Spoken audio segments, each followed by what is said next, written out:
Thank you so much for coming today. I know it is the busiest time of year and also not very nice out after a lot of nice weather.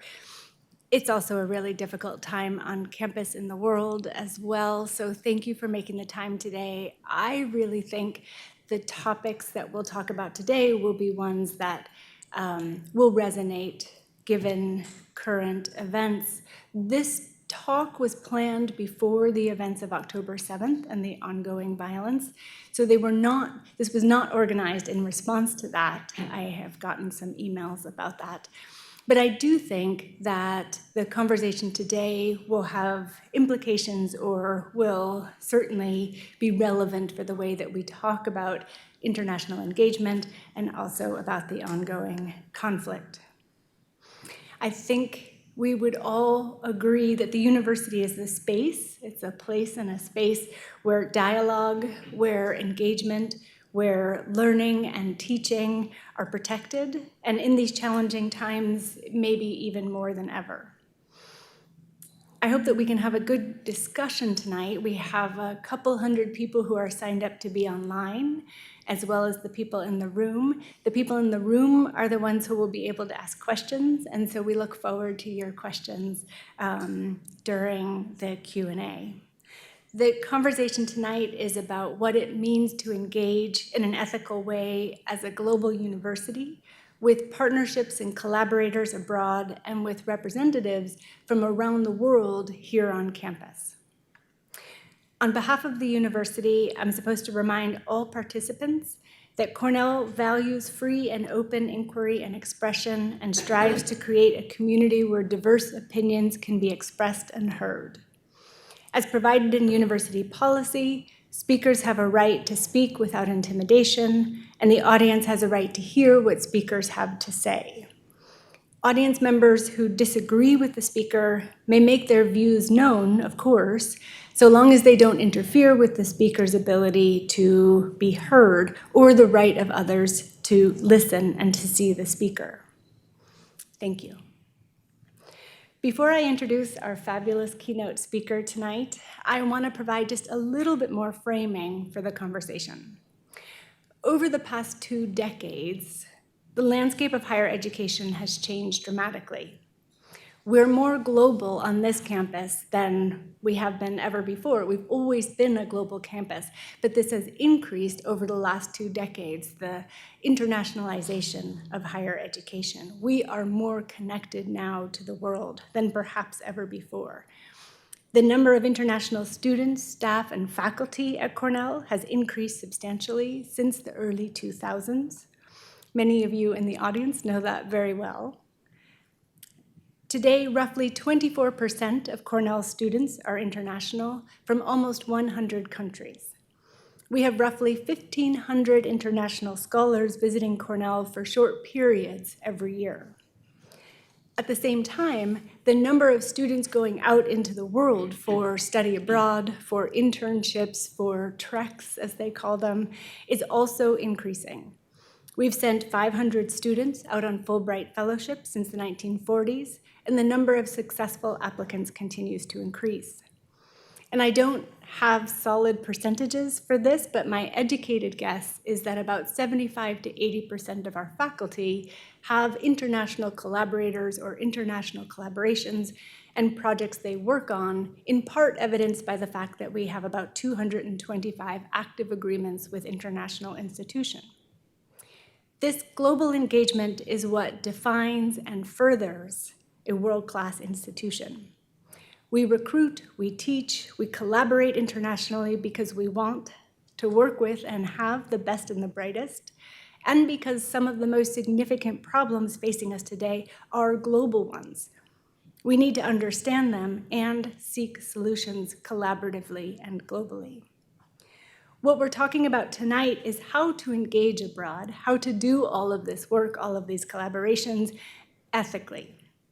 When do we not engage? When do we need to make room on our campus to provide safe harbor to students and scholars who do not have the freedom to speak openly in their own countries? And how do we think about teaching and learning in countries with different formal and informal value systems from our own? These are huge questions, and we only have an hour and a half, so we won't answer them tonight. I'm not even convinced that they can necessarily be answered. These are big questions, but they're ones that we ask ourselves probably all the time. I imagine Allan does. So what we'll do tonight is Allan, I'll introduce him very briefly, and he will speak as our keynote, and then we will have a panel of scholars who will then talk about their understanding of free expression and ethical international engagement. We will hopefully have a lot of time for questions, as I said when I started. It's difficult to introduce Allan briefly. It's much easier to do it, as Mark Twain said, with a long introduction, particularly to summarize the impact or his contribution to international education. Allan E. Goodman is the Chief Executive Officer of the Institute of International Education. Some of you may have heard of the Institute of International Education, which goes by IIE, but many of you may know the Institute better by the programs that it operates, the programs that it runs and advocates for.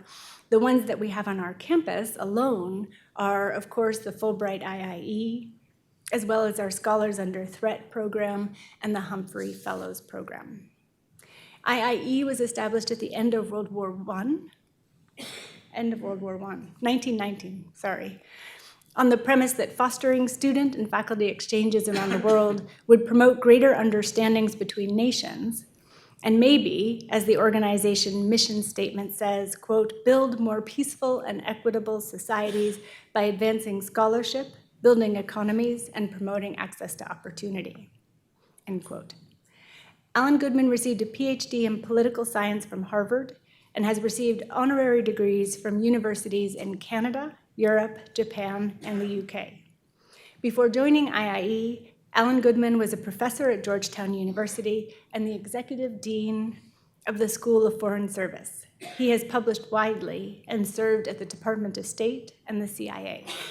Thank you, Allan.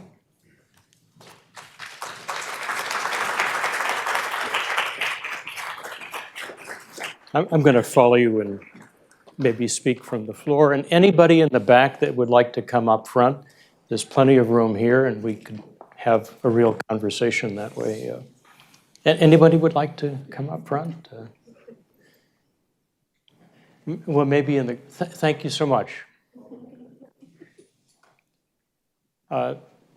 Thank you very much for having me, for arranging this day and this visit to Cornell at a special time. Thank you for coming. For those on live stream, I appreciate you tuning in. This is a conversation that goes on for us at the Institute for many years. Cornell is our most valued partner. It dates back to 1930, when they helped us rescue and take the first German and European scholars fleeing the Nazis, coming in to the United States and needing placement in US higher education. And currently, Cornell has the most rescued scholars from our program and the Artist Protection Program, in addition, of any American campus. And it is our third largest host over the years. We've had the Scholar Rescue Fund since we started it in 2002. It's going to take me a while to get, I'm going to have a little bit of an odyssey to get to the topics of free expression and university engagement, but maybe I can do it recounting a little bit of how we struggled with those topics. The other thing I struggled with is in this visit, what could I bring Cornell to thank them for this invaluable partnership? And my first thought was to, because it's Halloween, it was to bring Wendy a Superwoman costume. But then I realized I have to bring the rest of her terrific staff, Rachel, Sarah, Laura, who I just met, Nishi.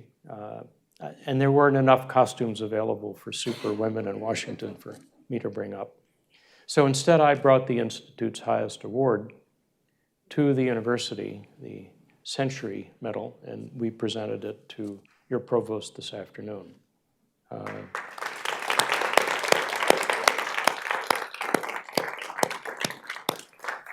And it is for the work you have done, not only with the Fulbright and Gilman and other programs that we administer on behalf of the Department of State, but the way in which, in crisis after crisis, this university has opened its doors to scholars, their families, to all the challenges that, and made them feel that they belong. It was indeed a place where thinkers in distress and scholars needing rescue come and be helped and write the next chapter. And you'll hear from three of our who are writing the next chapters of their discipline, their field, and our work together. And I look forward to us being on the panel together. I use the word odyssey because in many ways this was not an intentional, permanent activity of the Institute. We started in 1919. In 1920, we rescued our first scholar. No one imagined that we would be rescuing a scholar within months of being created. It was a group of Russian academicians fleeing from the Bolshevik Revolution and found no university in Europe willing to take them. And somehow we got connected with them and they with us, and we found universities in America that would take them, and also their students who were then stranded along with them in Europe. Between 1920 and 2001, we probably rescued 20,000 scholars. Sometimes a few, sometimes a few hundred, sometimes a few thousand.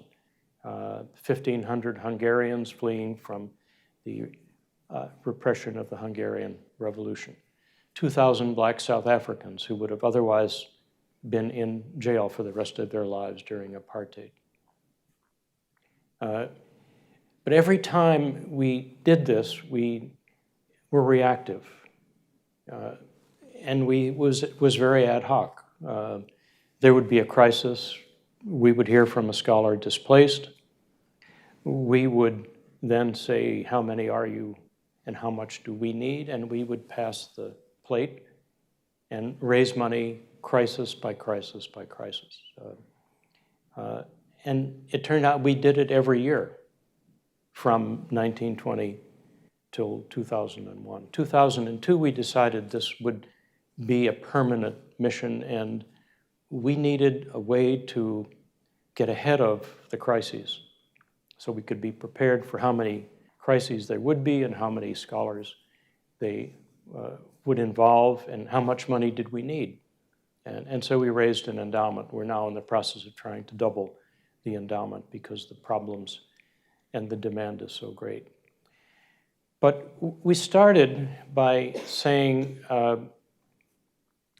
let's have a universal declaration of academic freedom and a universal declaration of academic free speech so that we could then make an index of countries that repress freedom of expression, and naively thinking that no country would want to be in first place, like the most corrupt country in the world, the most repressive of free speech, the most threatening to scholars, that would in some way deter regimes and countries and guerrilla forces and generals of armies it would in some way deter these attacks on scholars. We spent, thanks to Ford Foundation, 18 months with an international panel discussing what is academic freedom, what is freedom of expression. At the end of 18 months, we abandoned it. We found it impossible to conceive and craft a definition that didn't read made in America, made in a rich country, made in a place where universities had historically autonomy. And what was the nail in the coffin of the exercise was, as I was realizing we were not going to come up with the index or the definition that would be appropriate, someone said, you know, why don't you call the American Association of University Professors and ask them how many complaints, this was in 2001, 2002, how many complaints were they getting from their members that their freedom of expression was being constricted and they lacked academic freedom on their campus. And I knew the Secretary General. We had helped to create the Gilman Scholarships together, and rang him up and said, you know what academic freedom means? And he said, oh yes, we have a definition of it. It originated in 1940.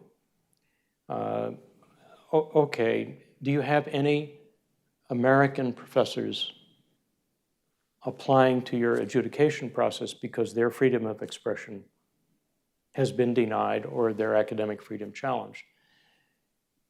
And he said, we do. That year they had 1,800 cases. And that was the end of the effort to make a definition of academic freedom, freedom of expression. I realized the only thing we know how to do really is rescue. And we're still learning how to rescue. And it varies from crisis to crisis, and whether you have one crisis or multiple crises. But let's stick to what we know how to do, which is to rescue scholars, place them in a setting where they can be safe, continue their work, and hope that at the end of wars do end, dictators do get overthrown, terrorists get captured. When that happens, they can go back to their home countries. And in the period between 1920 and 2001, of the 20,000, about half went back. We're finding that today in the case of the modern scholar rescue. About after 2 or 4 years in a safe haven, the regime changes. Something happens in the terrorist movement and they focus on somebody else, and the scholar and the family are able to go back. In the process, we learned a lot about what threatens scholars. And one lesson is that it ain't lack of freedom of expression. It's one of the factors that causes scholars to have to flee, but much more common is their gender. There are some countries and some situations where it doesn't matter what the professor teaches or says or has done. The regime or the religious authorities do not want them saying or doing anything and issue fatwas for death. In some places, it's their very existence. They are from an ethnic group in their country that the regime or the terrorists want to eliminate. In some cases, they are simple professors. A mathematician who is chairman of the math department is told he must join the political party of the ruling junta. And he says, I don't know anything about our politics, I only know math. Most respected person in the university. That's why the terrorist and the regime targeted him. And they said, if you don't join the party, we'll kill your kid. There are pharmacists in other countries that teach pharmacy. The terrorists have discovered that, you know, if you kill the pharmacist, then a lot of people don't get their medicine.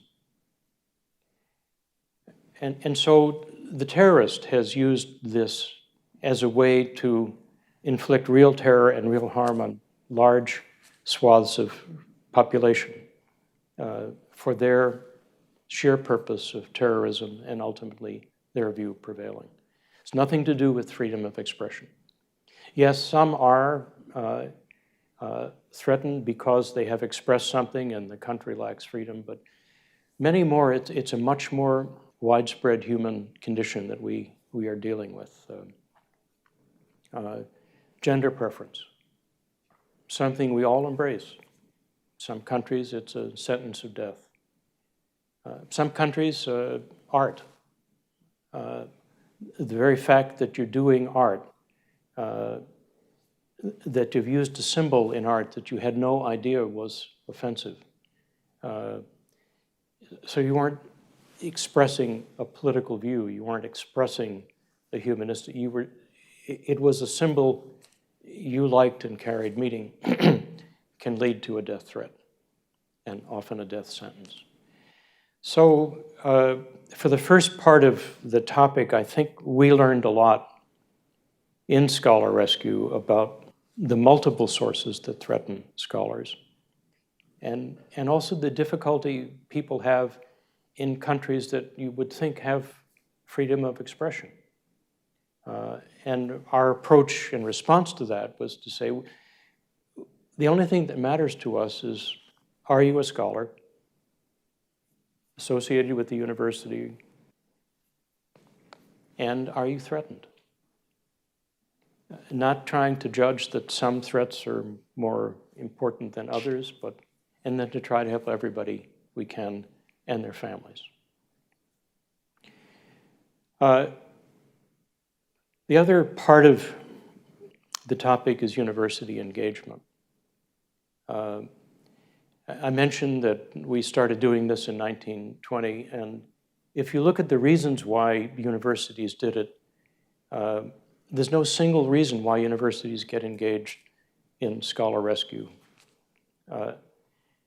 Sometimes every university has a foreign policy, except half the universities in America don't. We have about 4,000 colleges and universities, maybe 18 to 1,900 have in their strategic plan or their mission statement the kind of things that Wendy and her staff work on: global presence, global services, scholar rescue. But it's not natural for many colleges and universities to have, public or private, a foreign policy. We think they should. We think they're going to need it in the world we're facing. We think it serves them and their students and trustees well if they intentionally think about what kind of international engagement they want to have and where they want students from and where they want students to go and how many they want, but it's not an operational requirement. But sometimes universities are engaged because it's an intentional foreign policy. This one Cornell has a foreign policy. So universities get engaged in the work we do because they have a policy for it. They see themselves as a haven. They see themselves as rescuing scholars as part of internationalization. Sometimes they get engaged with scholar rescue because they think scholar rescue is the mission of the university. And sometimes they get engaged because the president or the provost or the dean or the most respected faculty member themselves had to flee from repression or flee from a place where scholars were threatened or where there was no freedom of expression. Very early in our scholar rescue work, in about 2005, 2006, there was a large emergency in Iraq. There was a death threat list against 500 professors that one of the sectarian militia had composed, and they were systematically assassinating them. We found the list with thanks to the American embassy when they were about 300 left. So they were marching through names, addresses, people who never thought they would be threatened. And we arranged to get as many of the 300 as we could, either to Jordan or the United States. And one of the first persons we brought to the United States was a medical professor in pediatric oncology, and her husband was a cardiologist. They had one child. She had to flee because she was a Sunni or a Shia, and it was the other militia that was trying to assassinate first her husband. Because if you kill the cardiology professor, then the people who depend on his clinic don't have a cardiologist. And they shot and killed him in front of her and her daughter. We were able to get her quickly to a university in America that said, we will take her specialty, pediatric oncology. And one of the first visits I made to the university, I said, oh my God, it's the University of South Carolina. I hope she likes football. So just imagine yourself, you're coming, you're traumatized, your daughter is, you're a medical professional, and you're going to a place, the only resemblance between Iraq and South Carolina is that they have palm trees in both places. And I went to the hospital at the university hospital where she was the scholar in residence, and our practice is to visit each scholar on each campus, and I was elected to do that. And I was very eager to meet her and to see how her pediatric oncological work was unfolding. Well, it wasn't. She was in the pharmacy department and the neurology department. Because she had figured out that she and her daughter had PTSD and began to figure out how she could cure herself and help her daughter. And the University of South Carolina provided a home in which she could do that. And she wanted me very much to meet her patients. I'd say, now picture Columbia, South Carolina. Nikki Haley is governor. This woman is completely covered in hijab. She's half my size. And she introduces me to her patients, led by Sergeant Black, who is 3 times my size. And they walk out from the clinic holding hands, and he said, she's the only one that cured us. She had the same thing we had. She figured out how to help herself, and now she's helping me and my platoon. And not pediatric oncology. She ultimately went back to Iraq and to her practice. But I just couldn't figure out how this worked until I met the dean of the graduate school and the head of the pharmacy program at South Carolina. And I asked them why they did it, and they said, we had to flee our country. There was sectarian violence in our country. We came here 18, 20 years ago. Columbia, South Carolina turned out to be a really great home for us. There is a mosque down the street. You don't have football as a religion, but you don't have to attend it on Saturday. And we realized it was our duty as university people to help people like we got helped by others. And the most powerful reason universities get engaged in our work by far is the fact that somebody says it is our duty. And sometimes it's a student group, sometimes it's a faculty group. A lot of it started here with the faculty. Sometimes it's the president or the provost or the dean of research. It doesn't matter. It's enough people thinking that the mission of the university is to protect freedom of expression and to protect those who are threatened for whatever reason. So there are no easy answers we've discovered to how you eliminate this is a problem or widen freedom of expression or even how to define it. But what we do know is everybody you help can save somebody else's life.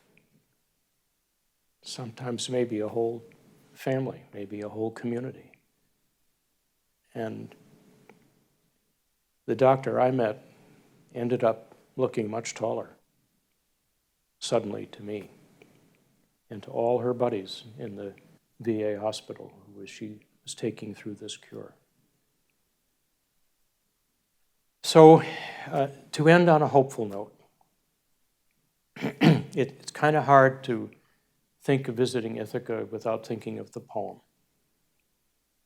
by Kavasi. And I get it. Life is in the journey. It's not where you end up. Eventually you get to Ithaca like Odysseus did, but it's really overcoming all the challenges. And that's pretty much the ending of the poem. It's very uplifting, beautiful British voices, even though he is Greek. Read it on the YouTube.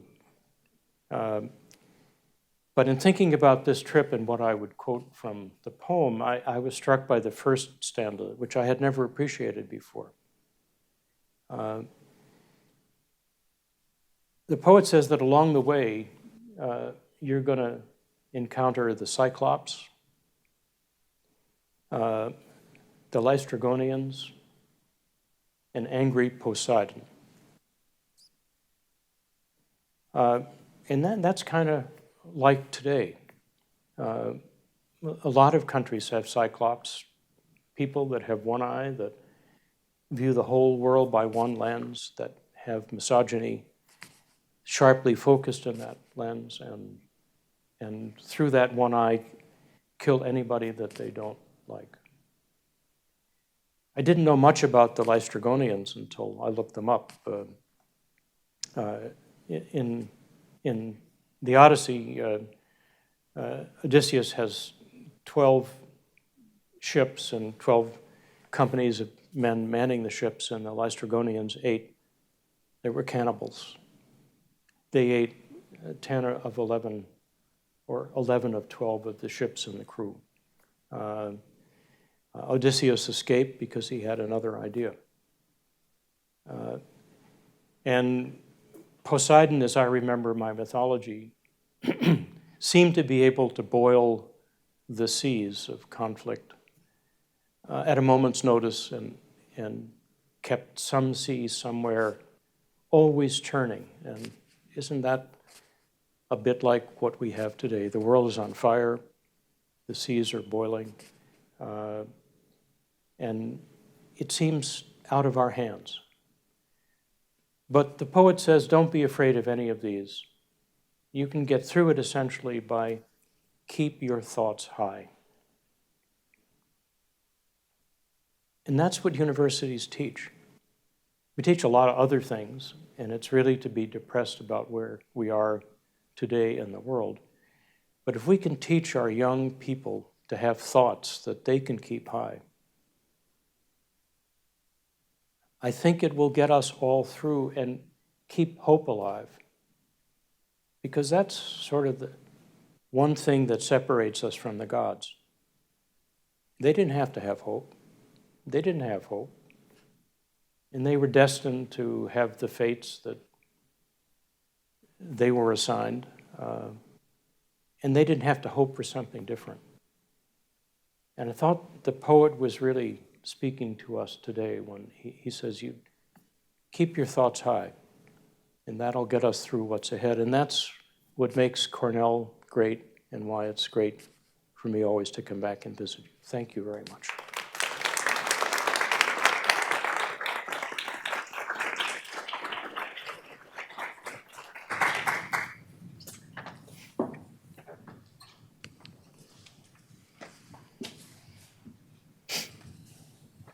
Allan, thank you.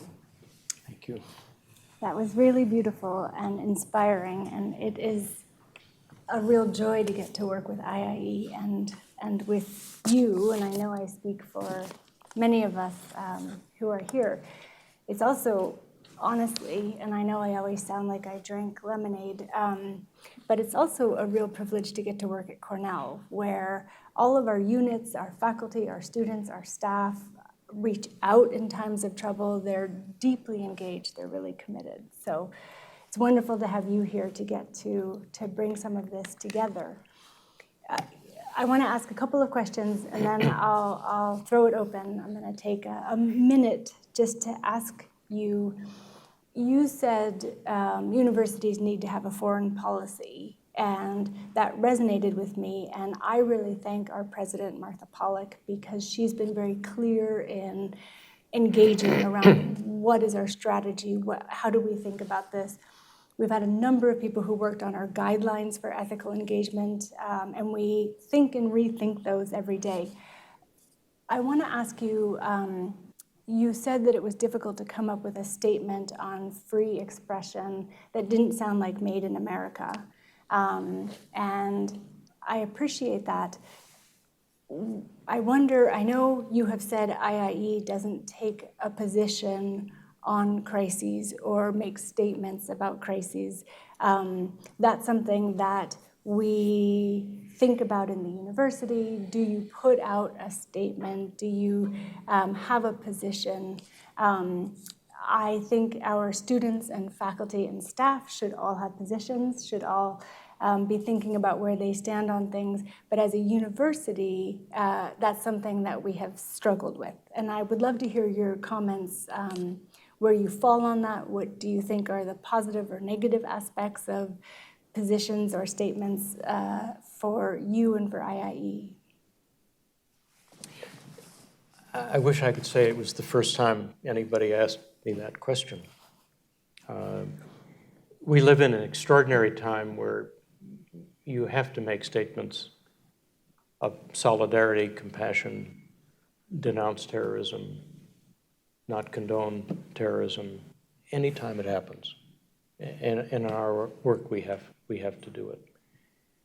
But what has to guide us is what is our mission in the face of these events, and that's to care for those affected on all sides, to do the things we know we can do.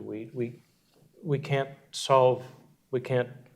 We were founded to make peace. We're still working on that. But in the absence of peace, we know now from our history there are things we can do to help the scholars, the artists, the stranded and threatened students. And our first response is to say we're going to double down on doing that. And I have found that people understand that. And it is about showing compassion for everybody that's affected. I mentioned in Rachel's class that the Nobel Peace Prize has been around for a very long time. I think it started in 1901. So that means there are 100+ Nobel Peace Prizes. 3 of our trustees have won one of them. But of the 120 Nobel Peace Prizes, only 3 have been awarded to people who have ended wars. All the others have been, and it's in Nobel's will, you can advocate for peace, you can hold peace conferences, you can care, as we do, for the victims of war during a war, as well as after. The International Committee of the Red Cross has run the Peace Prize maybe half a dozen times. But only 3 people have won it for ending wars. Theodore Roosevelt, 1905, to end the Russo-Japanese War.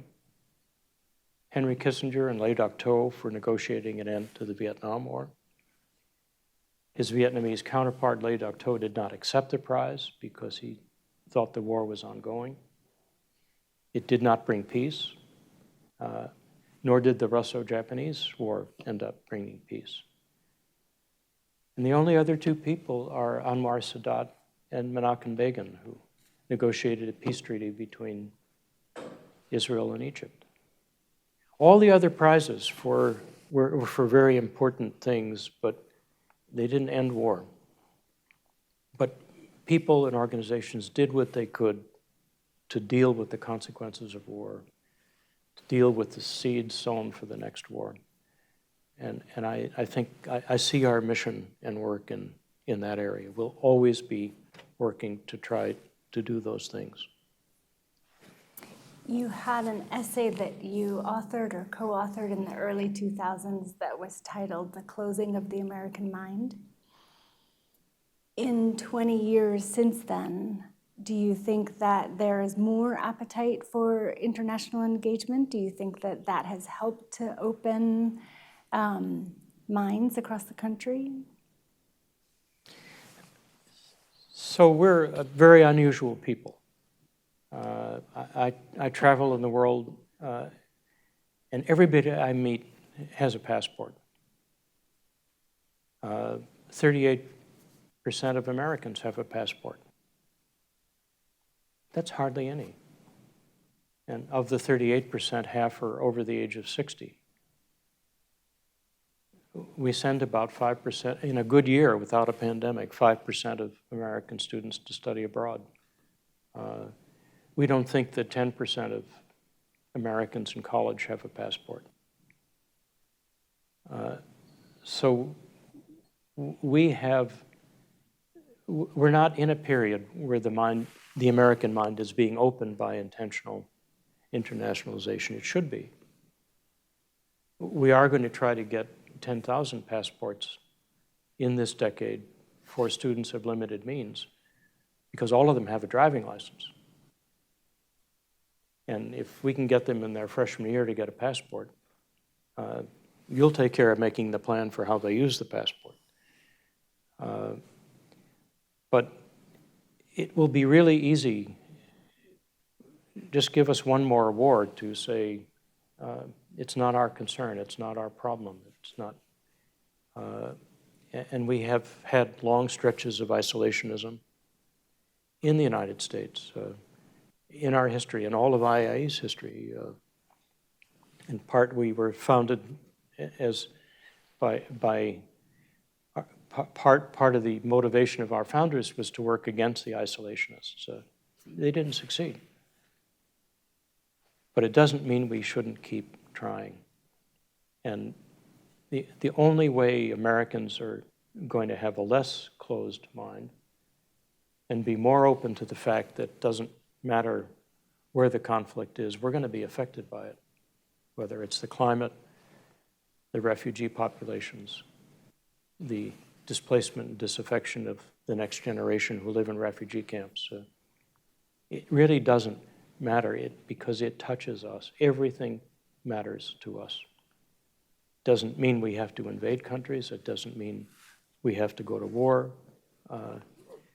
But we don't have the luxury of being able to say we have football on Saturday and church on Sunday, and we don't have to worry about the rest of the world. We have to worry about it, but only education is going to change that. I'm applauding. Thank you. I should open it up to folks in the audience for questions.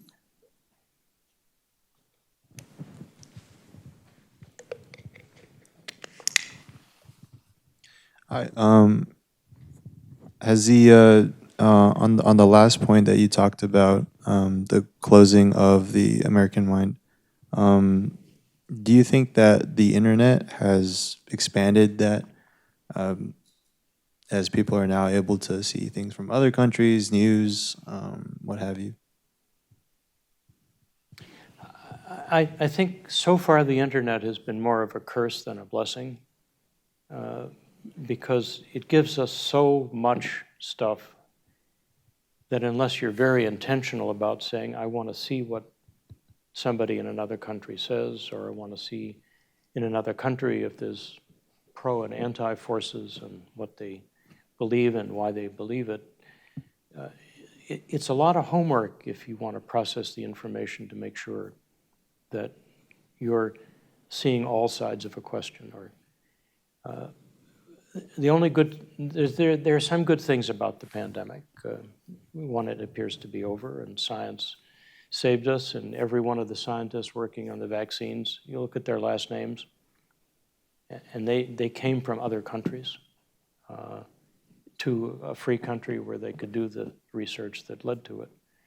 But But a lot of us in our field were also worried if this thing goes on and the technology works really good and we all have virtual reality goggles, we don't have to send anybody to study abroad because it's dangerous, it's costly, you risk disease.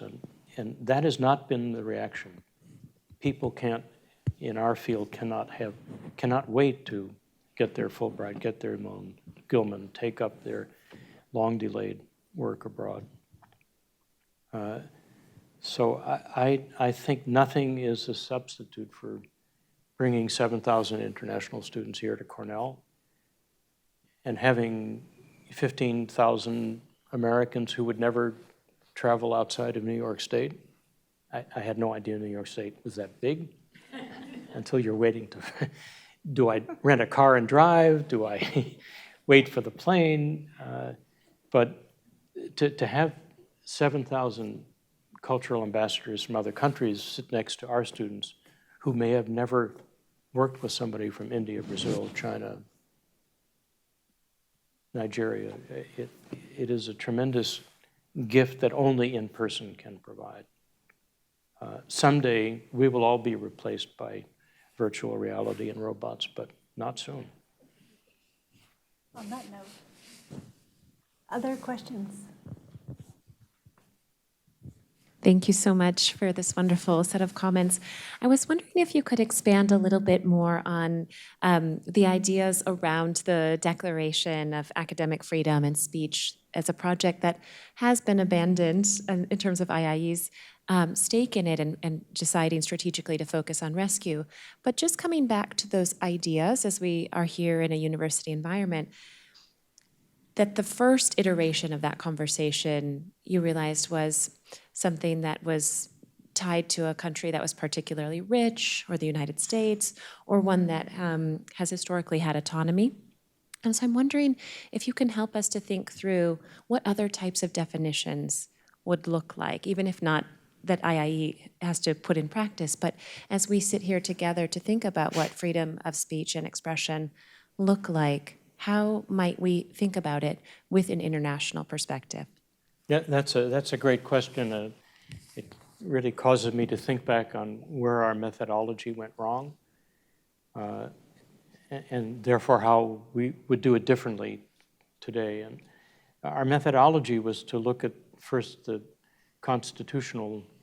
basic laws of every country, and did it provide for freedom of speech? Did it provide that freedom of speech ought to spill over into education? Did it guarantee people the right to speak and think freely? And did that country sign the Universal Declaration of Human Rights? So that was pretty easy to get. A lot of countries sign the Universal Declaration. They don't follow it. A lot of constitutions guarantee freedom of expression. Maybe the most robust statement of freedom of speech occurs in the Constitution of the Democratic Republic of Korea, which is not South Korea, but North Korea. The Chinese Constitution is pretty fulsome in that. And then we realized what we had to do was, well, look, what weight does the rule of law have? So is the Constitution actually honored, and what happens to people who assert their constitutional right to be able to speak, teach, think freely? And at that point, we realized that's an enormous research project. And it was folly to think we could help the world by having a definition that didn't sound like it was made in a rich country, that everybody could follow, because we knew they wouldn't. So I think the world is really open to coming through this period, and especially for students thinking about what would be a universal definition, a universal assertion that would have some weight, that would have some significance, that would have some consequence. And in doing the project we had a bunch of us professors looking at it, but we had 6 or 8 graduate student interns, not from the United States, not from the Global South, not from the Global North, but looking at their own constitutions and helping us to try to craft what might be something that was more universally applicable.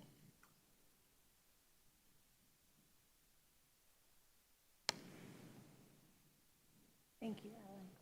I think we will call our panelists. We have the next part of our discussion tonight is a panel, so if you would come up on stage and join us. And do you want to stay? Allan is trying to. Up to you. Maybe we let them focus. Okay.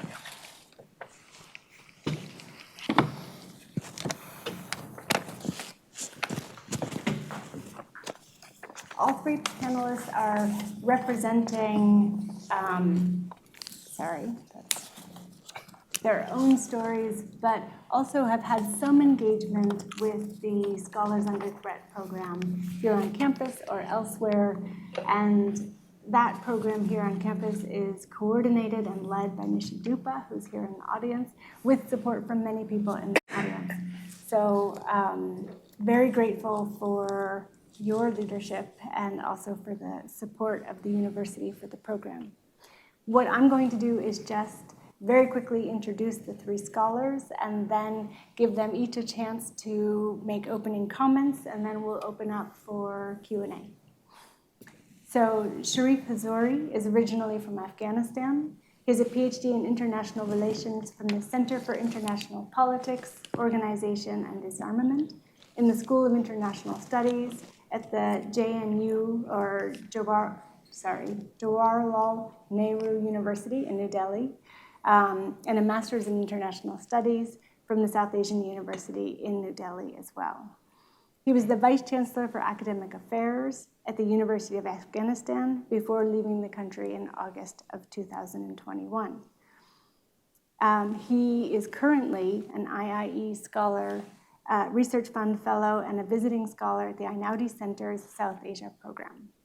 His area of research is Afghanistan politics and foreign policy, ethnic identity, South Asian politics, cultural studies, and conflict resolution and peace. Peidong Sun is Associate Professor of History at Cornell. She has published widely and is one of the foremost historians of modern China. Her work has focused on social and cultural norms, organizations, and practices in post-1949 China. Much of her research is focused or centered on the history of and contemporary implications for Chinese everyday life by asking how quotidian practices of the sent-down generation were influenced by their lived experiences and memories under Mao's socialism and Deng's socioeconomic transformation after 1978. Professor Sun has a number of new important books coming out about the more contemporary period. Azat Gündoğan is a political scientist and urban sociologist at Florida State University. He researches how people produce and organize space and time. He is working on a book that examines what he calls the relentless growth of Istanbul, with a focus on the broad dynamics of urban transformation, as well as how migrant laborers negotiate the spaces of the city, and in so doing, negotiate the nature of both the state and the subject.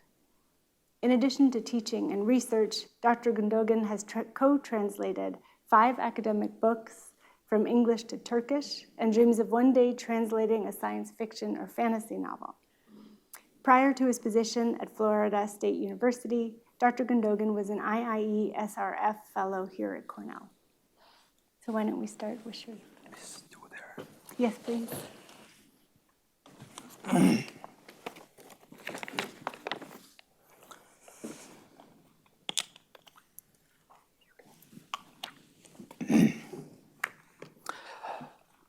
Thank you so much from Global Cornell for inviting me to this very important program, and we are very thankful to Allan, who just came to meet us, and we just really used from his speech. Since we do have a limited time, so I just wrote down the way that I want to just say you something. Ladies and gentlemen, esteemed faculty and fellow panelists, I'm very deeply honored to be here at Cornell today or tonight to share my experiences and thoughts on the critical issue of academic freedom, global collaboration, and the support that institutions like Cornell can provide to scholars and students on the threat today's in the world. Let me tell you brief about myself since we were structured to do so. In my home country, as Provost also mentioned, that I served as a professor of international relations at the Department of International Relations. At the same time, I was doing administrative position as a chancellor for academic affairs at one of the private universities there in downtown of Kabul. At the same time, I was staunch advocate for democracy, democratic governance, multiculturalism, and human rights, and most importantly, women rights. And I work as a workshop trainer for human rights as well as the women rights. And in the same time, as a university administrator, I supervised certain scholarship committees to empower girls through education to provide them scholarship. Using this opportunity, please allow me to let you know about the harsh realities right now in Afghanistan. Why I am focusing on this, because in the absence of freedom, just imagine what will happen. Right now, women are denied the right to work, and girls beyond the 6th grade, unfortunately, are prohibited from attending the school in my home country. The outcome for them is unfortunately devastating, such as depression, suicide, lack of hope, and shattered dreams. And I keep receiving messages from my students that how much and what kind of situation they're going through. There is an alarming high rate of unemployment in the country, leading to youth migration and economic pressure on neighboring economies. And recent violence against Afghan migrants in Iran, Pakistan, as well as Turkey has left many, including myself here in the United States, as sad, as well as in the state of uncertainty. The situation in higher education, unfortunately, in Afghanistan is very much dire, with no freedom of expression, thought, and assembly under the current regime. Political views can lead to arrest, imprisonment, and torture. Private sectors of higher education have nearly collapsed, and the many universities, including the university which I was working on, was bankrupted and got closed. Thousands of teachers and professors have left the country, including me myself, causing a severe brain drain. Additionally, religious subjects have been forcibly incorporated into university curriculum, and the Taliban is going to have a different engineering in the academic education, in academic sector. In the current situation that authoritarianism is expanding, crisis after crisis sweeping the societies across the world, I think the role of the universities and the institutions like SRF and IIE, that Allan is here with us tonight to represent that institution, to help those who are in need, especially academics, becomes even more critical. So how can universities like Cornell act to promote scholarship, free expression, and global collaboration? I believe they should work on two intertwined agendas. And the first one is the educational agenda, of course, aimed at training students to be professional, require a commitment and investment in university industry kind of approach. But there is another very important agenda, is the ethical agenda, focused on training students to be good citizens and good human, necessitates building a strong connection between the university, not industry, but the society. Collaborating with others and helping those in need should be integral to this ethical dimension.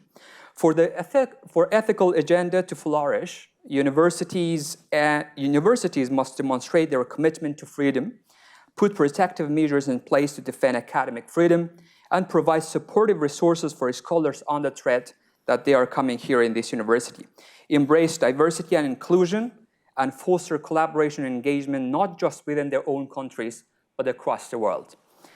In a world that is increasingly globalized and interconnected, universities like Cornell cannot afford to think only in terms of local or national impact, which of course is not. Above all, I believe that none of the mentioned agendas can be effectively implemented without freedom of expression and freedom of thought. In this regard, Cornell exemplifies these qualities in its mission and vision. If you go to the website of the Cornell, you can find that it says that it stands as open, collaborative institution with a founding commitment to diversity, inclusion, and public engagement. So that is a huge. And I can personally attest to the support and opportunities that Cornell has provided to me myself. Cornell, in collaboration with SRF IIE and many individuals in direct contact and behind the scenes, including James King, Iftikhar Dadi, Daniel Bass, my mentor, Professor Evangelista, and Professor Evangelista and Professor Constein, Nishi and Kimberly have played a pivotal role in my academic pursuit, and I had to mention their name. With their help, I was able to work on my upcoming book publication and published journal article last year, and wrote newspaper op-ed and analysis, as well as attending international conferences. So I have had the privilege to attend seminars, capacity building workshops, and notably to assist Afghan students here at Cornell to establish the Afghan Student Organization. And right now I'm serving as a cultural advisor to this association. Next semester, I'm going to teach a course on Afghanistan in the Department of Government. And I hope so many professors and faculties who are here encourage their students to come and enroll for this course. Now you can wonder that what is my suggestion for Cornell and SRF IIE, which is a very big task. I know Cornell has a rich history of helping students and scholars from across the globe. It has sheltered and provided educational opportunities to hundreds and thousands, probably will come to seek refuge in the future. As for SRF, their impressive work in offering scholarship to scholars from various countries is commendable. And recently, I was there with Allan in New York City in their annual meeting, and whatever they are doing, it is enormous. But I have two suggestions in the end. I suggest that when offering aid, the special focus must be placed on two categories when they're helping others to come to the United States. And the first one is the minorities, and the second one is the less privileged section of the society, and that is women. When they're pulling the application, they have to consider these two. You probably know that in a country which are facing with crisis, these two less privileged section of the society, which is women and minorities, of course, they would not have an access to resources. So I encourage both IIE and SRF as well as Cornell, when they're doing all their job, they have to focus on this two issue. So I'll stop here. Probably some question might rise, and I can elaborate on that. Thank you so much.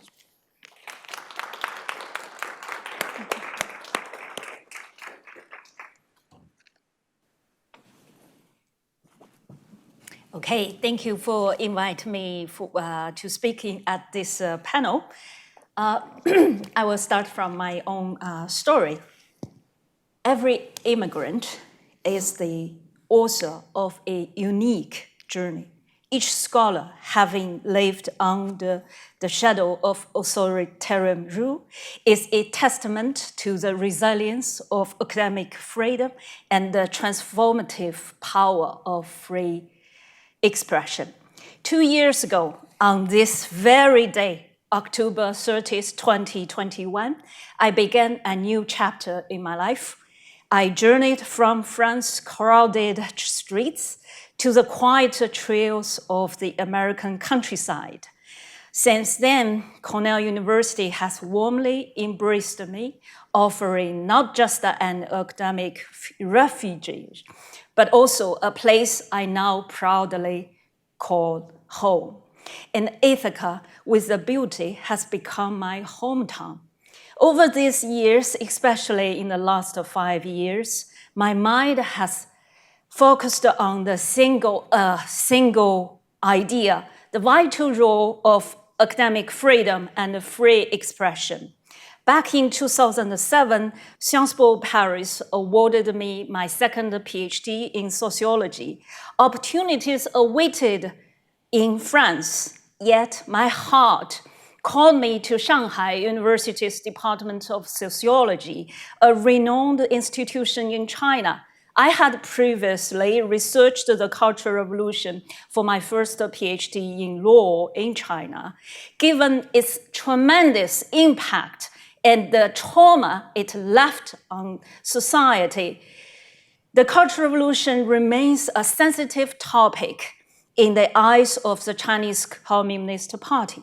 Nonetheless, it was a passion I could still pursue despite its challenges. From 2013 to 2019, I taught this very history at Fudan University, one of the nation's top 3 institutions. However, the academic environment shifted by 2015. My voice was censored, my writings unpublished, my presence at conferences unwelcome, and my commitment to teaching the untold history of the Cultural Revolution was labeled subversive.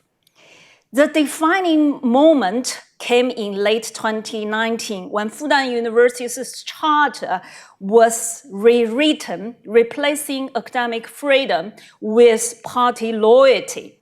Speaking out against this backlash and sharing my concerns with global media outlets like the New York Times, LA Times, and the Washington Post made me a perfect target.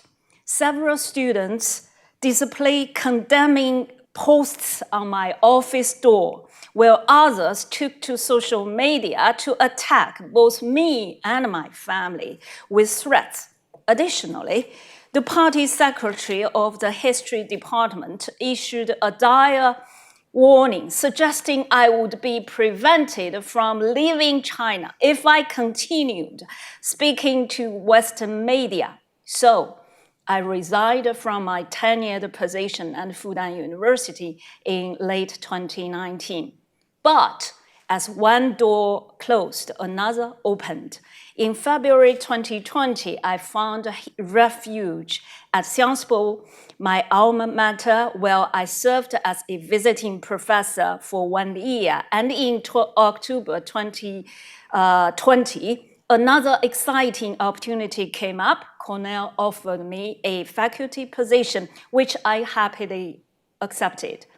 Here at Cornell, I engaged in writing books in both English and French on topics that are not allowed for publication in Chinese within China.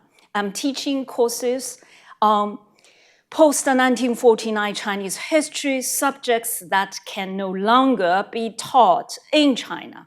Over the past 2 years, I have secured book contracts with both British and American publishers, and I'm currently working on 2 additional books in English.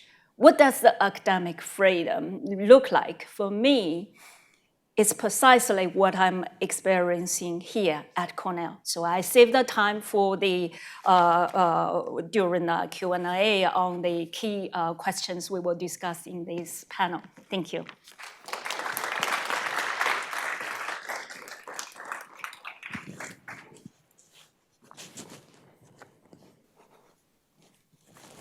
Hi everyone, my name is Azat Gündoğan. I am an associate teaching professor in the University Honors Program at Florida State University. I will very briefly talk about my journey. Both I and my wife, we had tenure track jobs in the US in 2014 before we decided to go back to our home region, which is the Kurdish region of Turkey. We were both offered jobs, and it was a way out of the so-called two-body problem in academia. We would be in our home region teaching our fellow, Easterners or Kurdish people, and we were very excited. We also had a baby, and it would be a good opportunity for her to be raised in our home region, so we were very happy. So things got worse when we were there in 2015, and we ended up signing a petition alongside 1,200 other academics. Basically, that petition was calling the Turkish state to end its violence against predominantly Kurdish citizens in the Kurdish region where we were also teaching. And long story short, things got worse and worse, and we ended up facing the difficult choice of leaving the country. But when you're in it, you don't think about leaving. I mean, no one wants to be a refugee. No one wants to leave their country. Circumstances are forcing you to make that decision. But in our case especially, Cornell helped us. Actually, specifically, a colleague in Cornell who reached out to us and really poked us about things getting worse and worse, which is a great indication of Cornell's vision about being global. So he mentioned this, outlet, IIE, and we ended up here. Both I and my wife, we were granted IIE-SRF scholarship. She was housed in Binghamton University, and I was in the Einaudi Center. And it was a very embracing, inclusive community. My colleagues here, they were extremely interested in my story and my research. It was refreshing because, as my colleagues just noted, it's a very traumatic experience. You don't even have time to process what you go through. So in that sense, genuine interest in what you've been going through is very valuable. So it's, I really, really appreciate it, and such talks, that would give me the opportunity to share my experiences. It's just one way of, giving my thanks.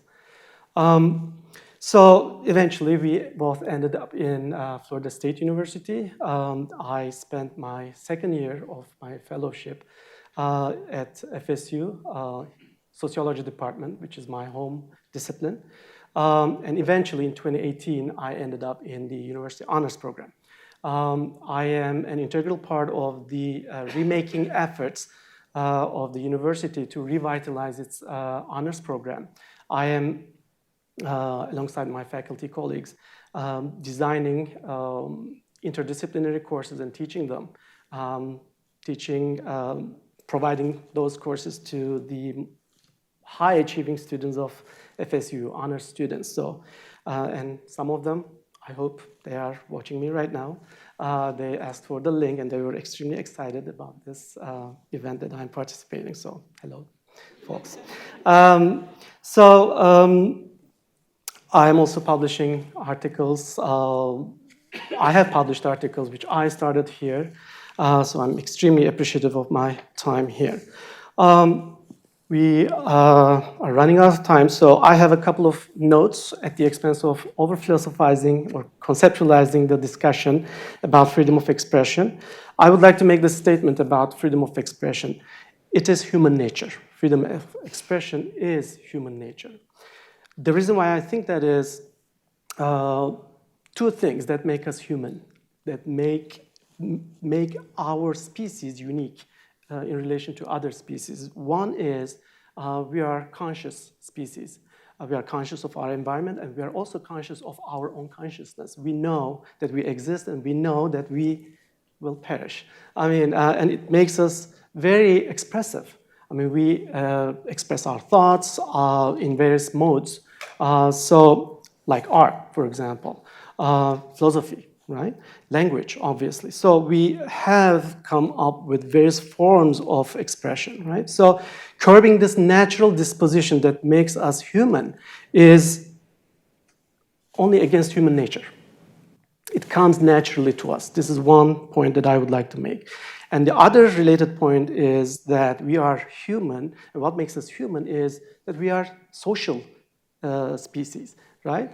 We collectively survive, we collectively live, and we through institutions that we create, social institutions, and university, modern university, like any other modern institution, a complex institution, is one of only one of those institutions, but it's unique because of its connection to the other aspect that makes us human, expression, being expressive creatures, right? So universities, they are the hotbeds of freedom of thought and expression. This is their raison d'etre, the reason why they exist in the first place, thanks also to the Enlightenment ideals that made university institution very precious to the development of modernity that we have today, and we are living in it, right? Reason, critical thinking, humanism, value of human life and dignity.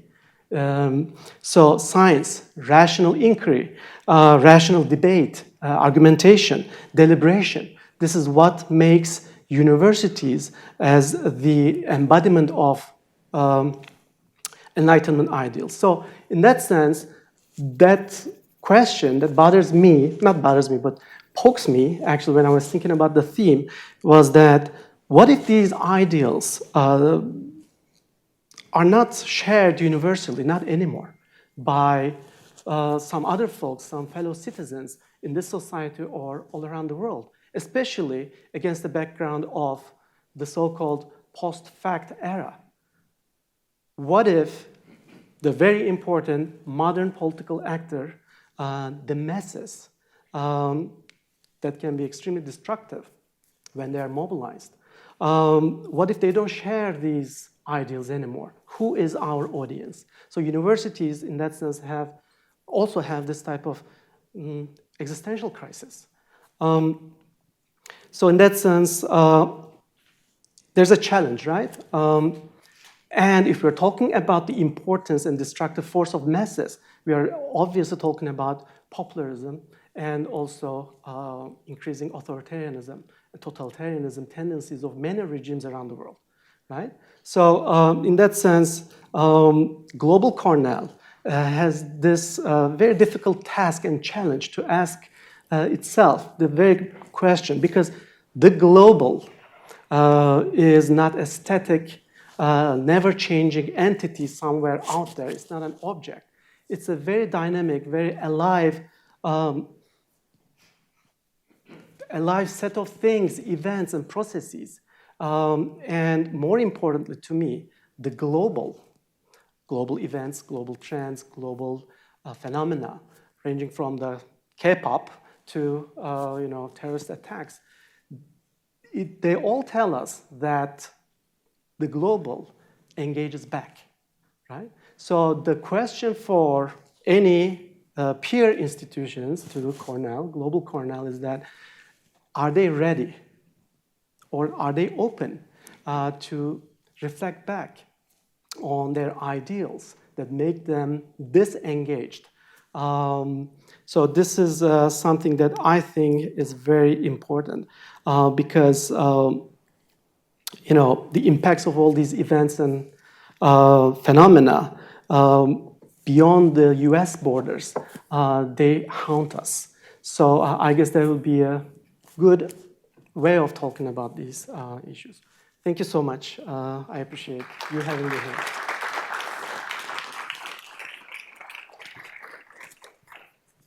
Thank you very much to all three of you. Your stories reflect great adversity, things that you have had to struggle with and deal with, and yet you're all here and inspiring and teaching. It's wonderful. Allan, do you want to come back up and join us up here? We'll just have about 10 minutes for questions, for conversation. I want to ask you a question that I am self-interested in hearing the answer to. It's a big question, and so I know it's too difficult to take on in this time, but I wonder if you have thoughts about your own situation, but looking out onto the world. Do you think that the university should be collaborating, should be working, teaching, researching, working in countries where free expression, or what you've described as free speech, however we might define that, is not tolerated, or if there are restrictions on that. Anybody who wants to take that? I think recently I just said that I was there in the annual meeting of the SRF and IIE. I just met with a lady. Unfortunately, I don't remember her name, but she was in charge of this. What is the Fulbright program for Afghanistan especially? She approached me and said that we stopped this program of Fulbright since the Taliban came to power. And then she asked me that, what is your idea about this, starting this program or not? Why I mentioned this one, it has quite connection with your question as an example. And I mentioned that, why not? She said that there is a Taliban government is there and that is authoritarian or something. But I said that you are not bringing the Taliban here in the US. You are bringing the young generation of the country here. If you close the windows, not allow the youth of that country to come and learn, then probably that darkness will remain there forever. But at least people who are coming there and collaboration is there, and they will give or shed some light on the new thing. So that is why, and I think it indirectly answered your question that why not? I mean, it should be. So that's why I just mentioned the example from Afghanistan, that it should be, the Fulbright program should start, and the Afghan generation, young generation should come to this country and learn it, and probably one day I'm pretty much sure that the Taliban regime will not be there forever. So we'll be back, we will start a new life, start a new country, and educate or train the next generation of that country.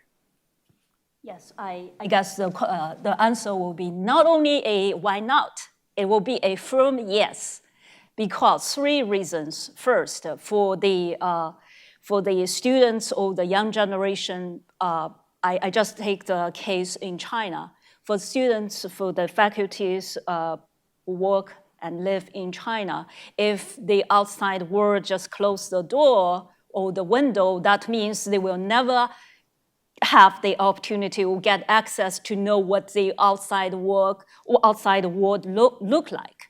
Secondly, for faculty like me, if I was kept outside of the Western country, I couldn't make here. Thirdly, for the Western countries like the US, if you close the door, that means you just refuse an opportunity to get the deep inside knowledge from the country, like in China.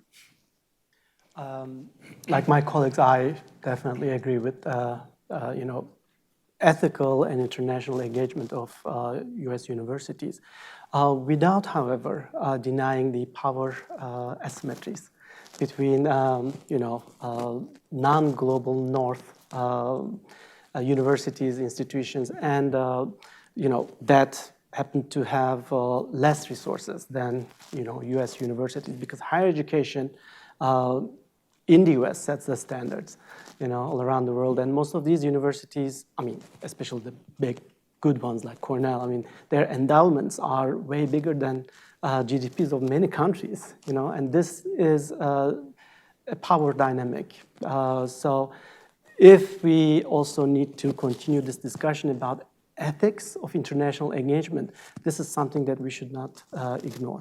But my unquestioned answer would be a straightforward yes. Definitely. Excellent. Thank you. Allan, do you want to jump in, or shall I? I think the problem with American education in other countries is there's not enough of it. And we don't have enough experience with education in countries where there are limits on freedom of speech and there are restrictions on freedom of expression. But we need to learn to work within those boundaries and then try to widen them. And that's as an important a lesson for me as a political scientist as I could hope our next generation has, because most of the world ain't like America. And we are going to have to work with all of the rest of the world, whether it's the Taliban or the regime in Iran, and anything we can do to provide education and provide our own education of how we continue to work for our values. Everybody's working for their values.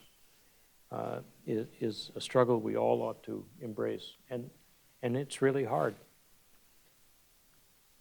If we had time, I would ask you more on what ethical engagement looks like, and the power dynamics, I think, are incredibly important. It's something we think about a lot. But I should open it up to our colleagues for questions. Hi, my name is Mursal. I'm from Afghanistan. And my question was from Allan Goodman. I don't know if it's working or not. Okay. My question was, so since it's International Institute of Education, I have a question related to education about girls in Afghanistan, because recently I was doing an assignment and it was about, like, I was doing a research, or I was writing about the crisis of participating of women in education sector and politics sector. And I was wondering if you published any statement about that situation about Afghan girls in Afghanistan, because as you know, like, they are not allowed to go to school, and also school is like, it's a huge part of education. So I was wondering if you have any position about that topic. Yeah, thank you so much. I have indeed written about it, and also about the murder and repression of women and young girls in Iran, and I, as the father of a daughter and 3 granddaughters, I'll speak out anytime against what's happening. It's more powerful to speak out that way than to just issue a statement. It's really to issue a statement about everything. And I have what I follow-up. try to do is reach the media in, say, that country where it's happening, to know that people are watching, and what they're doing is destroying their future. And sorry, I have follow-up question. Also, you mentioned that you are supporting visit scholars and those who are working with universities and institutions. I was wondering if you have any kind of support for students who are, like, not able to pursue education back in other countries. They have the chance to apply or for any funding or scholarship to pursue education here in the United States. Thank you. Everybody does want to come here. It is very difficult and very expensive. We're also trying to find alternatives where it's easier to travel to, where you can still get an education and you can be safe from physical harm. Both are going to be needed. There are nowhere near enough scholarships to save the girls of Afghanistan or the girls of Iran, but I don't think about that. Everyone we save matters. It matters to them, it matters to their brothers, it matters to their family, and it will matter to our country. And I think everyone should do everything we can, realizing that we won't be able to help everybody. I want to add a point. Right now, the Taliban banned the education for girls, and so it gives a different kind of image from Afghanistan, with the families, the society is against the woman or the girl's education. It's totally wrong. It gives a different, unfortunately, image. For example, myself, as an Afghan man from there, I'm supposed to have a second child, which is a baby which is girl. And I am much more enthusiastic and happy rather than the first child which I had, who was a son. And most importantly, which I want to say you that many families right now immigrating from Afghanistan and going to the neighboring countries like Iran and Pakistan, most importantly, just when they are reaching to the level that their girls are gonna beyond 6th grades, just for one reason. And the reason is to allow their girls to go and have their education. So it means that the whole society in the country is pro this education, but unfortunately a bunch of people came and took the power and right now is suppressing each and everyone because they do have guns and people cannot stand against them. Thank you. Other questions? I have a question. What do you think that the IIE or the SRF program is going to look like 25 to 50 years from now? And SRF. What will it look like 25 or 50 years from now? Well, initially I thought the good news would be we'd be out of business. That somehow we would have found an index and a definition and found a way to prevent these attacks. But apparently we've been killing scholars for 3,000 years. It's part of the way dictators and terrorists deal with people who have free thoughts and critical thinking. We're currently rescuing about 225 a year. I think in 10 years that number could be 500. I think the need and the demand, unfortunately, will only grow. And it doesn't mean, and we'll still only be dealing with two questions. Are you a scholar? And are you threatened? And I think the threat environment is just growing every day. I think we'll still be focused on rescue. That is the only thing we know how to do. We certainly don't know how to deter or prevent.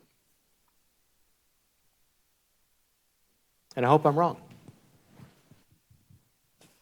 Sharif, were you looking at me to? I think I have another point also. If you do have, you can just go ahead. The first one is like the way that Allan mentioned, honestly, like when I just, was in Norway when I was in Turkey, and I started Googling about, how to, continue my work.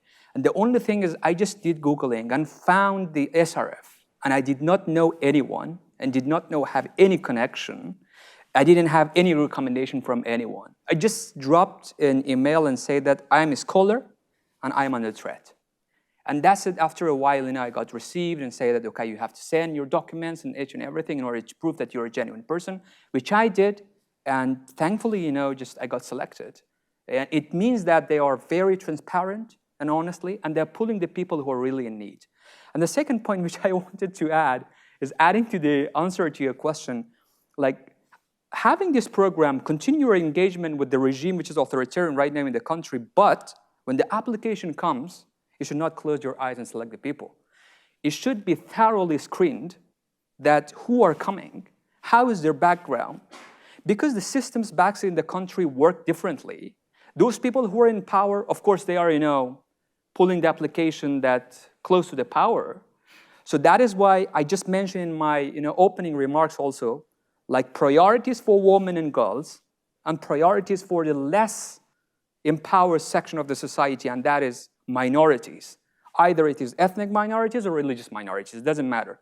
But you have to bring those people who are, less empowered, less access to the resources. So that is the thing which I just, wanted to add to my answer that initially I just made. Yes, I would like to say, Allan, you are not wrong. And actually, I think that's just the very uncomfortable reality we are facing in the next few decades. So I think unlike the prosperous period following the Second World War, in the upcoming decades may not be marked by peace. Global peace. We are entering an area marked by fierce contention between democracy and autocracy, and the stark confrontations between progressive values and regression, and the intense rivalry between different economic models. So what we can do as a great university like Cornell, I think the history serves as a guide. We know it established in 1930 amid the shadows of rising fascism in Europe. The Institute for Advanced Study at Princeton University became a lighthouse and played a vital role in the transfer of intellectual capital from Europe to America. And it became the new lighthouse for giants of their time, many of whom sought refuge in the US. So today, I think it's a big moment for Cornell University, because we know very clearly then science alone cannot resolve the world's challenges. So the humanities and the social science are equally crucial pillars. So that's why I said it's Cornell's moment. It's time for our university to embrace a historical mission, forge its own institute, and became a safe haven for the brightest minds in social science, humanities, human rights activists, lawyers, and journalists. Uprooted from their native soil, brilliant minds passionate to seek knowledge to benefit humanity, and enrich their new homeland. If our university, Cornell University, champion this cause, it not only paves the way, but also it established a benchmark for other global institutions. This is a resounding call to our leadership with a global perspective, to donors anchored in humanity, alumni with unwavering moral compasses, faculty with clear convictions, and students driven by passion. So also echoing Mr. Goldman's wise sentiments from early discussion, our higher education must be positioning without borders. Our higher education must be a part of global humanitarian response. Without it, we risk creating a lost generation without futures.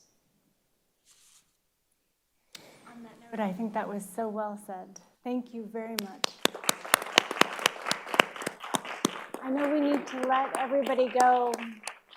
We're a little bit over time. I just want to say thank you so much to our scholars for coming tonight, for all the work you do, and for your resilience and engagement with our students. Thank you. And thank you to Allan for the collaboration and also for your talk, but just everything you do. Thank you all for coming.